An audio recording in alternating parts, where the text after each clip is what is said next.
एक लड़की ने अपने पिता से पूछा, मैंने आपको कभी रुलाया है क्या? पिता ने कहा, हाँ।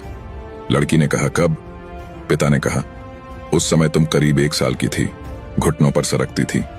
मैंने तुम्हारे सामने पैसे, पेन और खिलौना रख दिया था, क्योंकि मैं देखना चाहता था कि तुम तीनों में से किसे उठाती हो। तुम्हारा चुनाव मुझे बताता कि बड़ी होकर तुम सबसे अधिक महत्व किसे देती। जैसे पैसे मतलब संपत्ति, पेन मतलब बुद्धि और खिलौना मतलब आनंद। मुझे सिर्फ तुम्हारा चुनाव देखना था।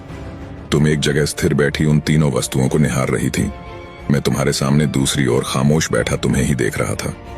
तुम घुटनों और हाथों के बल सरकती, आगे बढ़ी मैं अपनी सांस रोके तुम्हें ही देख रहा था, और क्षण भर में तुमने तीनों ही वस्तुओं को आजू बाजू सरका दिया और उन्हें पार करती हुई आकर सीधे मेरी गोद में बैठ गई। मुझे ध्यान ही नहीं रहा कि उन तीनों वस्तुओं के अलावा तुम्हारा एक चुनाव में भी तो हो सकता था।